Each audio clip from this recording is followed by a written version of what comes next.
Good morning everyone. तो कैसे हो आप लोग।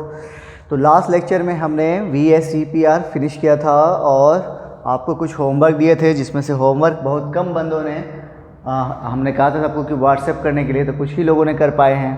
अब नहीं भेजोगे तो अब हमें क्या पता क्या है हुआ नहीं हुआ तुम्हारा, क्योंकि हम तो चेक कर नहीं पा रहे हैं तुमने सही स्ट्रक्चर ड्रॉ किए या नहीं किए। अगर सही स्ट्रक्चर ड्रॉ नहीं कर पाए तो आपका एक टॉपिक और जो है डायपोल मोमेंट, वो आपका ख़राब हो गया। ये कंफर्म मान के चलिए कि आप वहाँ पर भी गलती बनाएंगे, क्योंकि अगर इस ज्योमेट्री एक्चुअल ज्योमेट्री आपको ड्रॉ करने नहीं आया है तो आपका डायपोल मोमेंट निकालने का तरीका आप नहीं निकाल पाओगे। ओके, चलो तो आज हम लोग देखेंगे थोड़ा सा आगे, ठीक है। आइए, बॉन्ड हेडिंग डालेंगे, बॉन्ड पैरामीटर, बॉन्ड पैरामीटर्स। इसमें 3 बॉन्ड पैरामीटर हमें पढ़ने हैं। एक है बॉन्ड एंगल, दूसरा है बॉन्ड लेंथ और तीसरा है बॉन्ड एनर्जी। ये 3 पैरामीटर हैं बॉन्ड के जो हमें तीनों पढ़ने हैं। तो इन तीनों को पढ़ने से पहले हमें कुछ और पॉइंट्स जानने होंगे, तो वो पहले हम पढ़ेंगे फिर इस पे आएंगे। तो जल्दी से ये तीनों नोट कर लीजिए आप।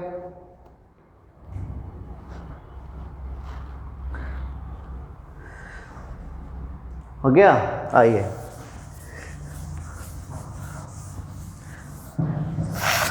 तो सबसे पहले हम पढ़ेंगे कैलकुलेशन ऑफ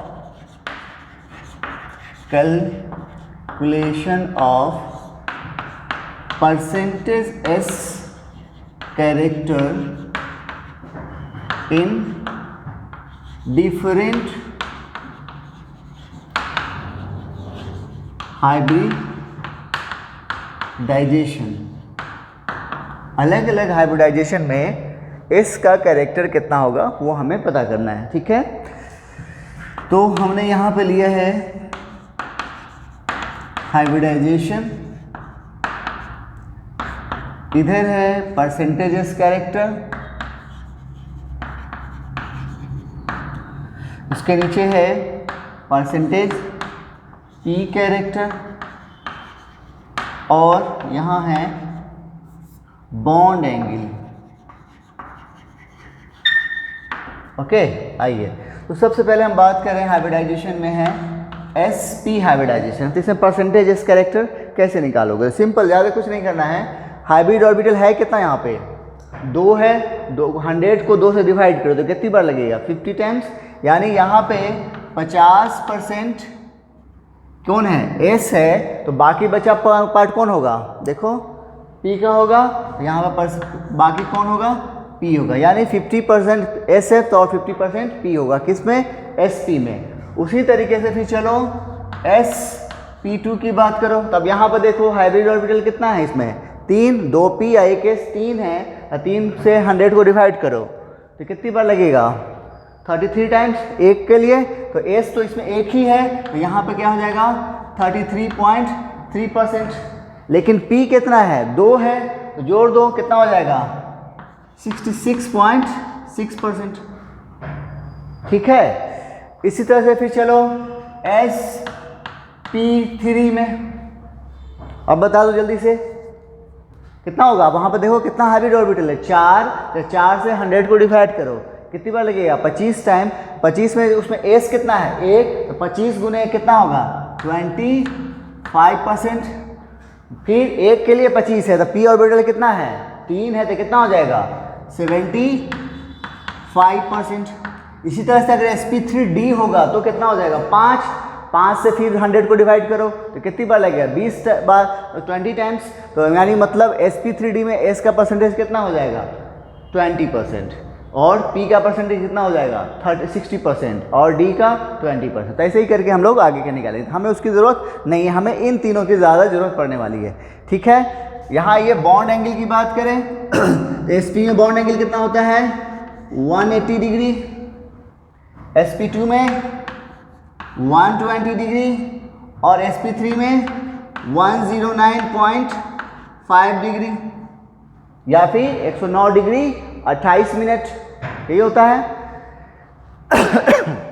अब गौर करने वाली बात यहाँ पे ये है कि देखो कुछ बात पहले हम ये बात करते हैं बॉन्ड एंगल से कंपेयर कर। देखो परसेंटेज एस कैरेक्टर घट रहा है तो बॉन्ड एंगल भी घट रहा है, परसेंटेज पी कैरेक्टर बढ़ रहा है तो बॉन्ड एंगल घट रहा है। या एक ही से बात करें अगर इससे ही ले लो तो परसेंटेज एस कैरेक्टर घटा तो बॉन्ड एंगल भी घटा, मतलब कैसा रिलेशन हो गया दोनों में, डायरेक्टली प्रोपोर्शनल हो गया।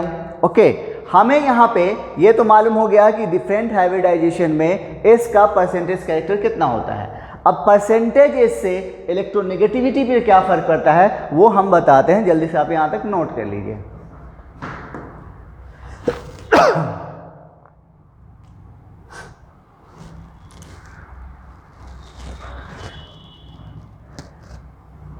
ठीक है, आइए। चूंकि एस पी डी और एफ 4 ऑर्बिटल होते हैं, चारों में सबसे न्यूक्लियस के क्लोज कौन होगा, S orbital. S orbit closeness of orbitals with nucleus किसका होगा, सबसे नजदीक कौन होगा, एस, फिर पी, फिर डी और फिर एफ। अब एस कैरेक्टर, एस ऑर्बिटल जो है वो न्यूक्लियस से सबसे क्लोज में है। जब न्यूक्लियस से क्लोज में है तो इस पर इफेक्ट भी न्यूक्लियस का क्या होगा, ज्यादा होगा। तो एस ऑर्बिटल के पास परसेंटेज इसका वो हाइब्रिड ऑर्बिटल हाइब्रिडाइजेशन जिसमें एस का कैरेक्टर ज़्यादा होगा उस पर क्या पास क्या होगा, न्यूक्लियस का इफेक्ट ज़्यादा होगा। न्यूक्लियस का इफेक्ट ज़्यादा होने का मतलब क्या हुआ कि उसके पास पॉजिटिव कैरेक्टर ज़्यादा है तो वो क्या करेगा, नेगेटिव कैरेक्टर को अपनी ओर खींचने की ताकत उसके पास ज़्यादा होगी। मतलब ये हो गया कि वो हाइब्रिडाइजेशन जिसके एस ऑर्बिटल का परसेंटेज ज़्यादा होगा उसकी इलेक्ट्रोनेगेटिविटी ज़्यादा होगी। इसका रीज़न क्या बताएंगे आप, due to closeness with the nucleus. ठीक है, तो यहाँ पर हम लिखेंगे hybridization with more percentage S character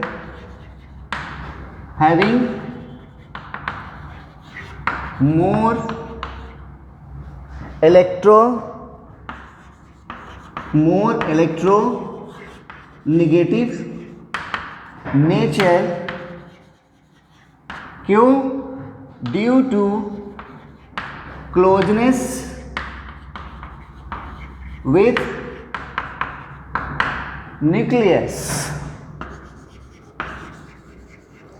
due to closeness with nucleus, that is percentage S character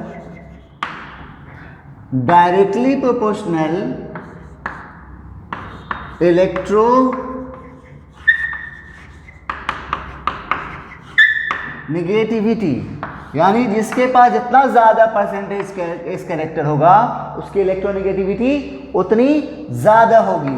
क्यों, क्योंकि परसेंटेज एस कैरेक्टर ज़्यादा होने का मतलब ये होता है कि एस ऑर्बिटल क्या है, न्यूक्लियस, उसका न्यूक्लियस का इफेक्ट उस पर ज़्यादा है। न्यूक्लियस का इफेक्ट ज़्यादा होने का मतलब उसके पास पॉजिटिव कैरेक्टर ज़्यादा है।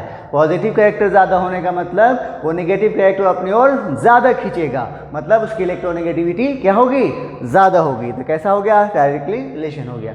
नोट करो यहाँ तक।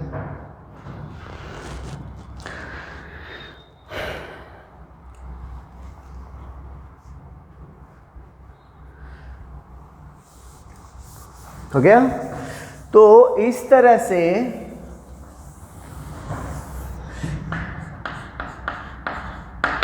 तो इलेक्ट्रोनेगेटिविटी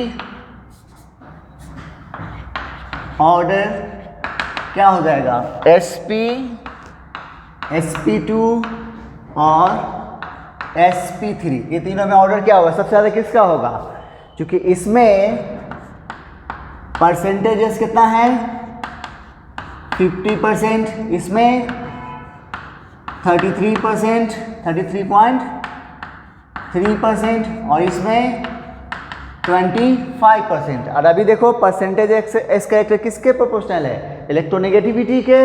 इसका मतलब सबसे ज़्यादा एस कैरेक्टर किस में नजर आ रहा है? एसपी में। इसका मतलब इलेक्ट्रोनेगेटिविटी किसकी ज़्यादा होगी? एसपी। हाइब्रिडाइजेशन की क्या होगी? सबसे ज़्यादा, फिर sp2 एंड देन sp3। इसको आप 2-3 स्टार डाल के रखेंगे, बहुत इंपॉर्टेंट पॉइंट है ये, ठीक है, नोट करो यहाँ तक।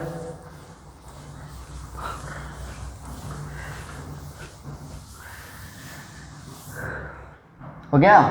इसी तरीके से बॉन्ड एंगल की बात करो तो sp में बॉन्ड एंगल कितना है?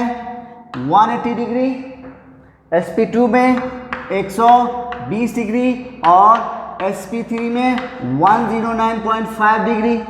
तो देखो तो s कैरेक्टर घट रहा है तो बॉन्ड एंगल भी घट रहा है। मतलब क्या हो गया? बॉन्ड एंगल वो भी किसके प्रोपोर्शनल हो गया? परसेंटेज एस कैरेक्टर के। ओके, ये सब पॉइंट को समझते चलोगे फिर, क्योंकि सबकी जरूरत पड़ने वाली है हमें, ठीक है, यहां तक नोट करो।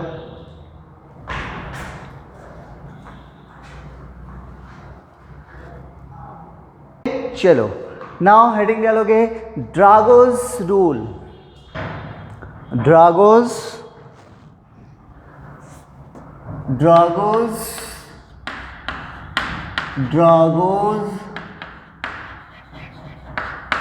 ये क्या है? To explain the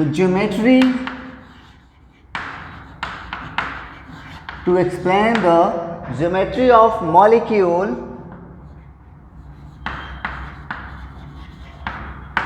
no need of hybridization,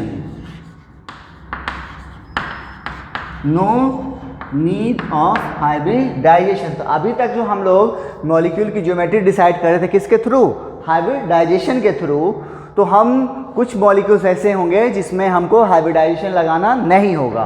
तो उसके लिए क्या है? कंडीशंस है। कंडीशंस क्या है? पहला कंडीशन ये है कि मॉलिक्यूल का जो सेंट्रल एटम है वो बिलोंग करना चाहिए पीरियोडिक टेबल में पीरियड नंबर 3 से या फिर उसके नीचे से, यानी 3, 4, 5, 6 जाना चाहिए। फर्स्ट और सेकेंड का नहीं होना चाहिए। पहला कंडीशन है। दूसरा कंडीशन ये है कि सेंट्रल एटम का और सराउंडिंग एटम का दोनों के बीच में इलेक्ट्रोनेगेटिविटी का डिफरेंस जो है वो लेस देन और इक्वल टू 2.1 होना चाहिए, यानी 2.1 के बराबर या उससे कम होना चाहिए। अगर उससे ज़्यादा है तब फिर ये लॉ रूल नहीं लागू होगा, या फिर वो उसका सेंट्रल एटम क्या है? 3rd पीरियड का नहीं है या 3rd पीरियड से नीचे का नहीं है, तब लागू नहीं होगा। इसके अलावा एक और चीज़ है, 3rd पीरियड का तो हो ही, साथ साथ उसके पास से कम एक लोन पेयर भी होना चाहिए। अगर लोन पेयर नहीं है तो भी लागू नहीं होगा। 3rd पीरियड का होते हुए भी उसके पास लोन पेयर अगर नहीं है तो लागू नहीं होगा। कौन सा? ड्रागोस रूल। तो लिखोगे इसका कंडीशंस। पहला कंडीशन क्या है? Central atom of A molecule should belongs to 3rd period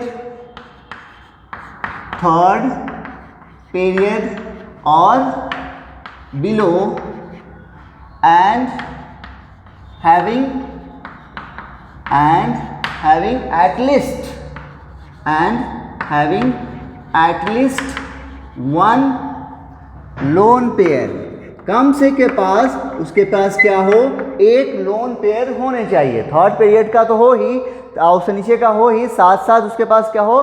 कम से कम एक लोन पेयर होना चाहिए, तब हम ये रूल लागू करेंगे, ठीक है। पहला कंडीशन ये हुआ। उसके बाद ज़्यादा जल्दी से नोट करो, हम ऊपर लिख लेते हैं। ठीक है। तो इस तरह से हम जो है पहला कंडीशन ये हो गया। दूसरा कंडीशन इसका ये है कि उनके पास सेंट्रल एटम का सेकेंड कंडीशन क्या है, central electronegativity atom, electronegativity difference, electronegativity difference with surrounding atom, with surrounding atom क्या होना चाहिए, शुड बी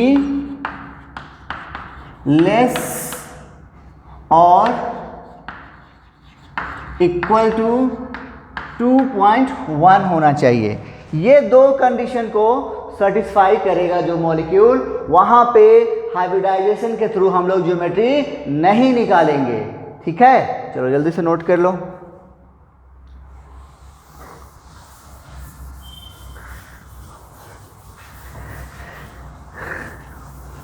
ठीक है, आइए। इफ above two condition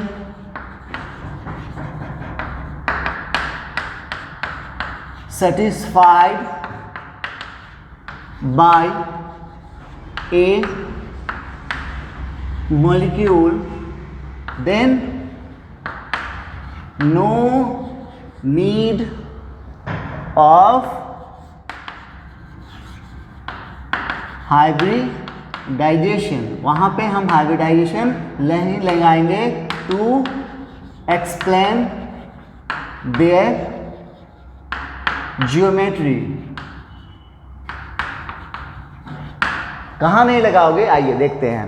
जैसे हमारे पास तीन ग्रुप ले रहे हैं, आपको कार्बन फैमिली, नाइट्रोजन फैमिली और ऑक्सीजन फैमिली। ठीक है, तो फर्स्ट पीरियड का हम ले रहे हैं कार्बन, ये क्या बनाएगा CH4, ये बनाएगा NH3 और ये H2O।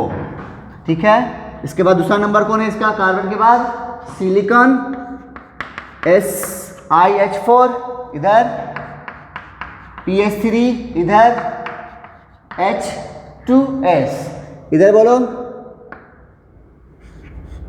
जर्मेनियम, याद कर लिए होगे ना तुम लोग।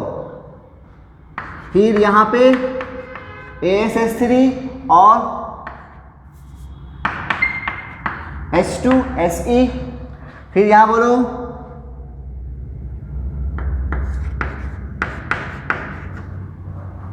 यहाँ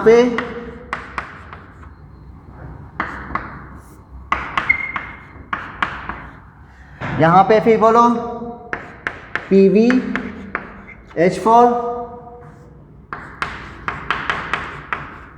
BiH3 और H2PO।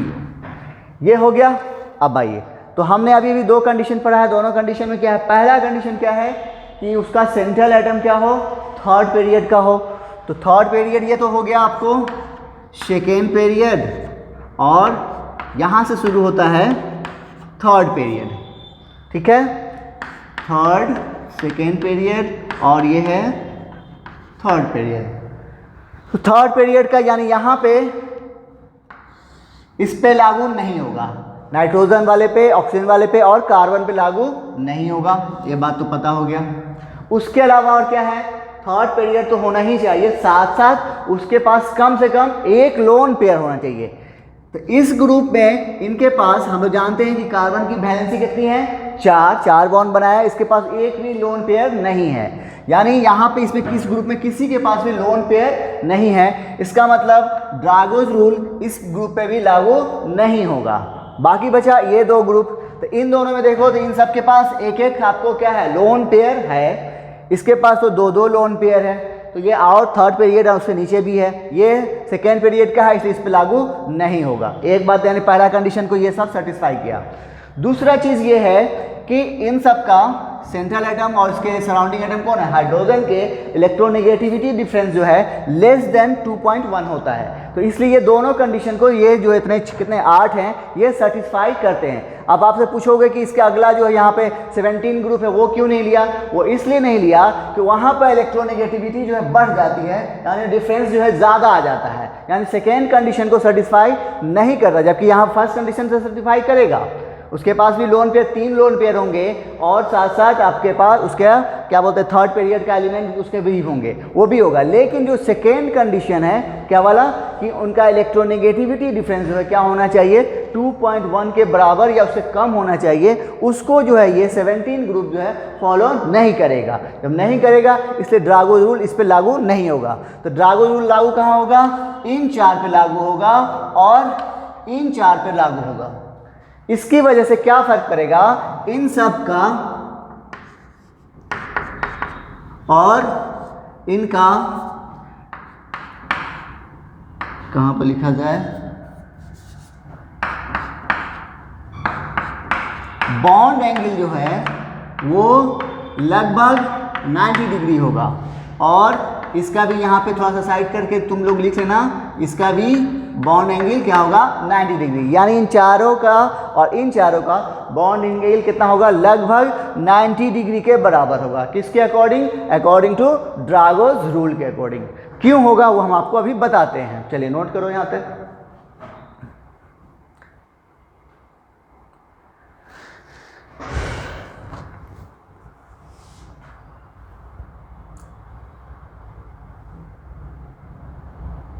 ओके आइए, एक्चुअली होता ये है कि जब हाइब्रिडाइजेशन होता है तो वहाँ पर क्या होता है, हाइब्रिड ऑर्बिटल पार्टिसिपेट करता है। और हाइब्रिड ऑर्बिटल क्या करता है, अपने आप को 3 डायमेंशनल स्पेस में इस तरह से अरेंज करता है कि उनके बीच में क्या हो, रिपल्सन कम से कम हो, है ना। तो लेकिन यहाँ पे क्या है, हाइब्रिड ऑर्बिटल पार्टिसिपेट नहीं करेगा। जैसे फॉर एग्जाम्पल हमें लिया है PH3, ठीक है। अब इसमें बोला जाए आपको कि PH3 में इस मॉलिक्यूल का बॉन्ड एंगल बताइए, इसमें बॉन्ड एंगल कितना हो जाएगा, लगभग 90 डिग्री के बराबर होगा। कैसे होगा आइए देखते हैं। तो फास्फोरस का एटॉमिक नंबर 15, तो इसका कॉन्फ़िगरेशन नियॉन 3s2 और 3p3 होगा। तो यहाँ पे ये हो गया 3s का ऑर्बिटल, यानी दोनों इलेक्ट्रॉन फिलअप हो गया। और फिर p ऑर्बिटल में है हमारे पास कितना, 3 इलेक्ट्रॉन है, 1 2 और 3। इसमें क्या होगा, एक है px, दूसरा है py और तीसरा है pz। px py या pz का क्या मतलब है आप लोग अच्छी तरह से जानते हैं। p ऑर्बिटल का शेप कैसा होता है, डम्बेल शेप होता है। px कहने का मतलब होता है कि उसका जो इलेक्ट्रॉन क्लाउड है, यानी वो डम्बेल जो है x एक्सिस पर रखा हुआ है। py का मतलब y एक्सिस पे और z एक्सिस का मतलब z एक्सिस पे, pz का मतलब z एक्सिस पे, है ना। तो यहाँ पे क्या होता है कि तीनों, यानी ये जो है, अब इसको कितना बॉन्ड बनाना है, 3 बॉन्ड। इससे पहले क्या हो रहा था कि वो मिक्स होता था, मिक्स होकर हाइब्रिड ऑर्बिटल बनाता था और फिर सबकी एनर्जी एक जैसी होती थी। और वो लोग क्या करते थे, अपने एक इतनी दूरी पर अपने आप को अरेंज करते थे कि ताकि उनके बीच में रिपल्सन नहीं हो। लेकिन यहाँ पे क्या हो रहा है, प्योर ऑर्बिटल भाग ले रहा है x, y और z, तीनों एक्सिस जो है एक दूसरे पे कैसा होता है, परपेंडिकुलर होता है, ऑर्थोगोनल। इस वजह से यहाँ पे ये हो गया p, तो यहाँ पे ये हो गया x वाला, इसको हम थोड़ा सा अभी दिखा रहे हैं, रुक जाओ, ये है। तो इस तरह से ये बॉन्ड बनाया, तो ये हो गया हाइड्रोजन,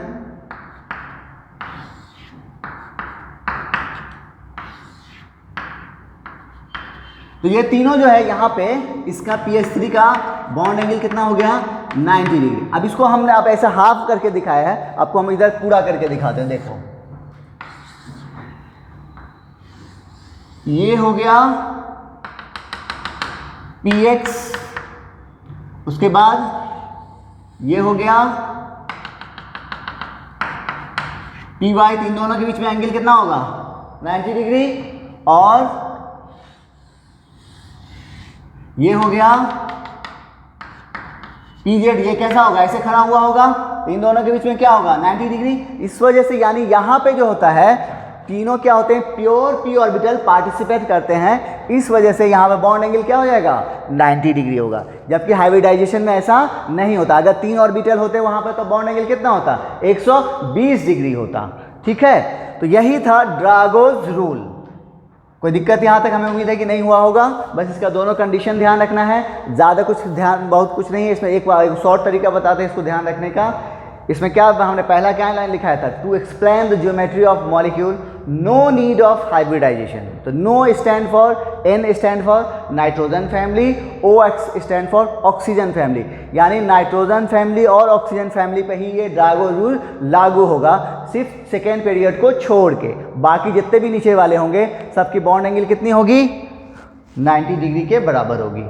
ठीक है, किसके अकॉर्डिंग, ड्रैगोज रूल के अकॉर्डिंग। तो ये था हमारा आज, थोड़ा सा हमने आज बताया है आपको ड्रैगोज रूल। नेक्स्ट क्लास में हम आपको बताएंगे बेंज रूल, और उसके बाद बेंज रूल बताने की वजह क्या होती है। जैसे आपको हम दे देंगे क्वेश्चन PCl3F2, अब आप उसको बोलेंगे इसका ज्योमेट्री बताइए।